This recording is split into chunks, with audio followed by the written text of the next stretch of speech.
Menurut saya sih sebagai saudaranya, saya menganggap bukan temannya, tapi saya saudaranya. Karena saya dari awal kami dibentuk menjadi seorang Kobrimob Polri itu bareng-bareng. Dan menurut saya untuk itu saudara saya itu nggak pantas karena dia sudah melakukan kejujuran. Karena kejujuran itu di atas segalanya. Masa kejujuran nggak ada harganya? Dia yang membongkar. Saya tidak pernah menduga, apalagi mengharapkan peristiwa yang sekarang menimpa diri saya. Di masa awal-awal pengabdian saya atas kecintaan saya terhadap negara dan kesetiaan kepada Polri, khususnya Korps Brimob, saya dipilih menjadi ajudan yang dimana tugas saya menjaga dan mengawal atasan. Di usia saya ini tidak pernah terpikirkan ternyata oleh atasan saya, di mana saya bekerja memberikan pengabdian kepada seorang jenderal berpangkat bintang 2 yang sangat saya percaya dan saya hormati, di mana saya yang hanya seorang prajurit rendah berpangkat barada yang harus mematuhi perkataan dan perintahnya. Ternyata saya diperalat, saya dibohongi dan disia-siakan. Bahkan kejujuran yang saya sampaikan tidak dihargai, malahan saya dimusuhi. Begitu hancurnya perasaan saya dan goyahnya mental saya. Sangat tidak menyangka akan mengalami peristiwa menyakitkan seperti ini dalam hidup saya. Namun saya berusaha tegar.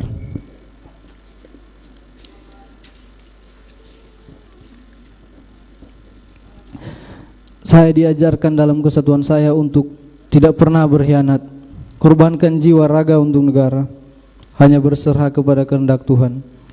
Nugraha Sankanti Yana Utama, setia pada Ibu Pertiwi, bahwa ikrar dan janji setia terhadap negara dan pimpinan akan terus terpatri dalam hati saya.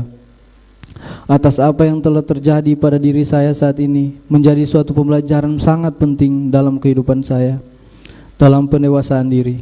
Kiranya Tuhan menolong saya.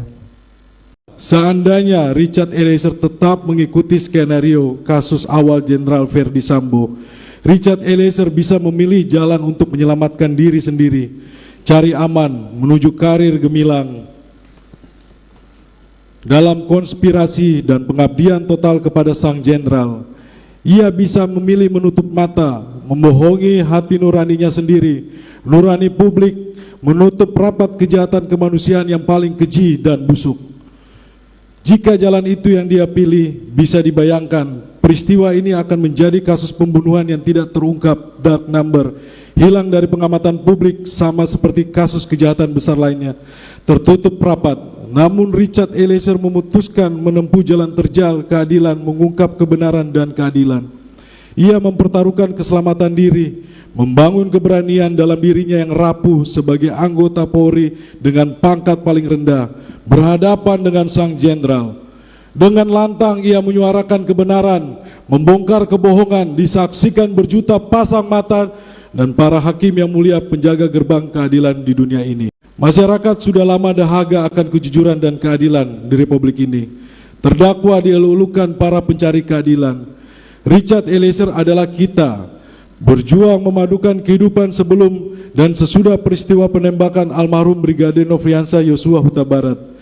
Jadi kisah hidup Richard Eliezer adalah berjuang bangkit dari keterpurukan.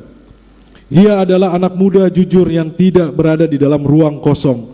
Ia masih punya masa depan yang berpengharapan dan masih panjang. Tetapi hidupnya seperti dipaksa berhenti karena tangannya dipakai oleh atasannya untuk melampiaskan nafsu angkara murka. Ia dikorbankan.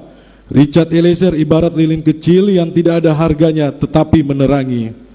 Maka memperjuangkan keadilan bagi Richard Eliezer adalah memperjuangkan keadilan seorang pemuda dari kalangan masyarakat kecil, wong cilik, dan keluarga sederhana. Semoga pengalaman kasus Richard Eliezer akan menumbuhkan semakin banyak orang yang berani berkata jujur dan benar di hadapan hukum demi masa depan Indonesia yang berkeadilan. Richard Eliezer adalah kita, anak muda pencari keadilan.